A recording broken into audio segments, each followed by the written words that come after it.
Сәлем достар, менің каналыма қош келдіңіздер. Бүгін осындай жилетка тоқуды үйрететін боламын. Крючокпен тоқылады. 5 шовсыз, ешқандай тігілмейді. Ол үшін басына түсіндіріп өтейін сіздерге. Мына мойын бөлігінен бастайтын боламыз. 50 петля ілеміз бірінші басында.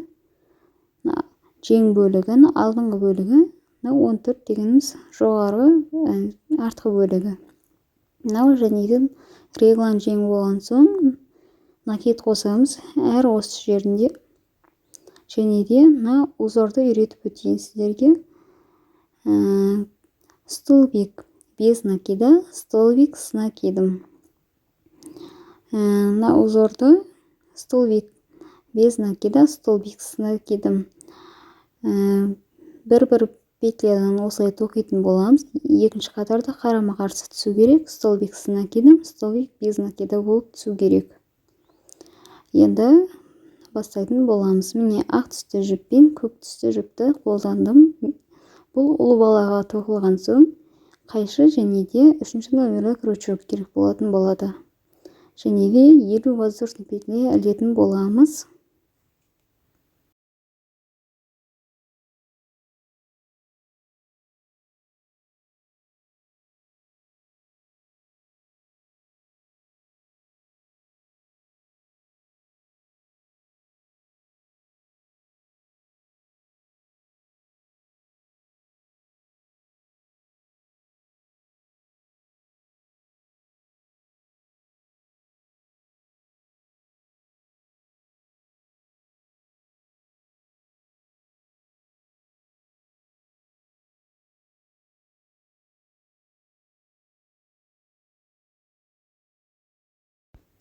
Енді бастап тоқимыз.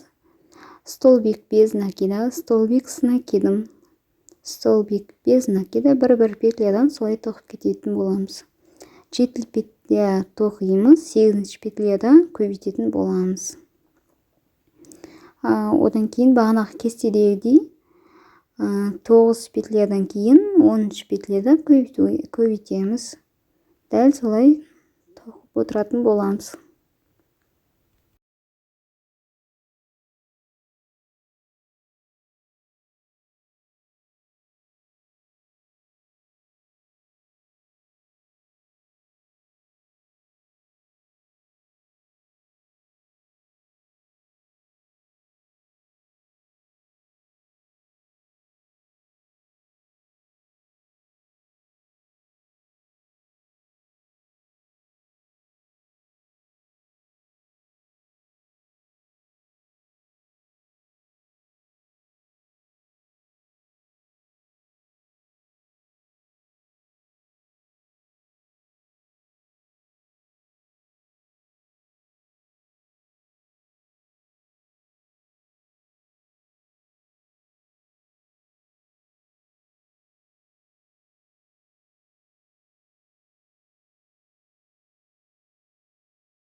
міне екінші қатарды көрсетейін. Бір воздушный петля жоғары көтереміз. Столбик с накидымен аяқталған.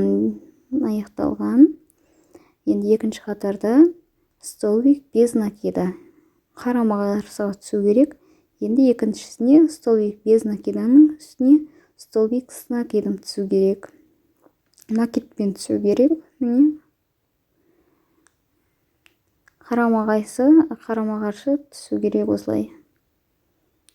Реглан жеңінде ең несінде енді 8-9 петляда көбейтетін боламыз.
Міне 16 қатар тоқып алдық. Міне осылай 4 бұрышты болып шығу керек.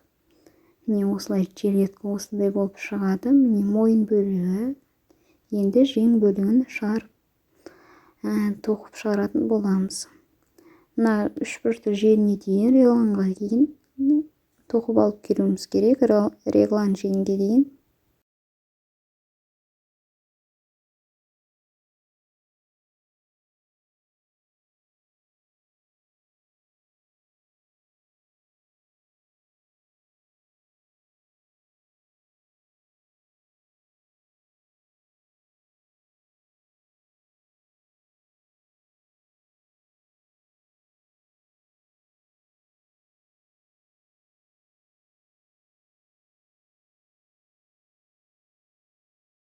Міне көріп тұрғандарыңызды регланның екінші бұрышын осылай бірге қосып тоқып жібереміз. Өте оңай.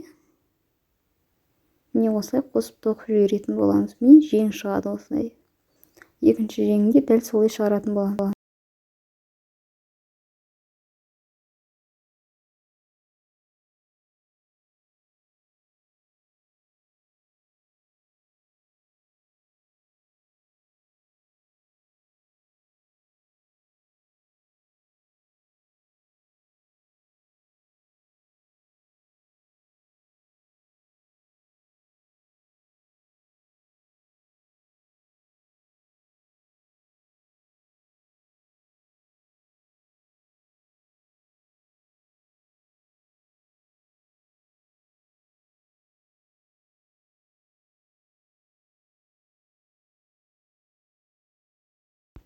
Астына қарай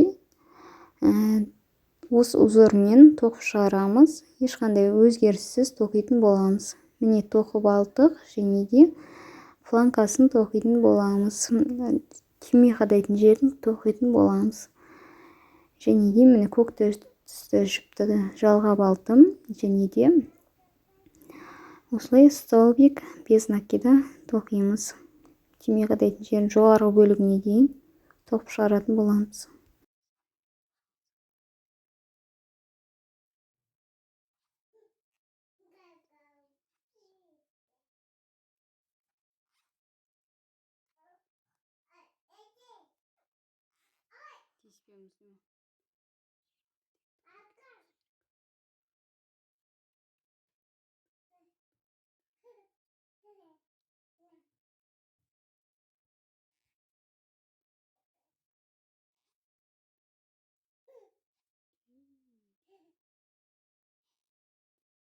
Міне екінші қатарда түйме тесігін осылай бір воздушный петля жоғары көтеріп, бір петляны астың жағынан тастап кетеміз де, міне осы түйме тесігі осылай шығады. Міне осылай түйме тесігін шығарып тоқитын боламыз. Екінші бетіне дәл солай тоқитын боламыз. Бірақтан түйме тесігін тоқымайтын боламыз. Түйме тесігін керегі жоқ, бір бетінде ғана болады үнемі. Міне осылай біздің жилеткамыз дайын болды. Менің каналыма тіркеліп қоюды ұмытпаңыздар.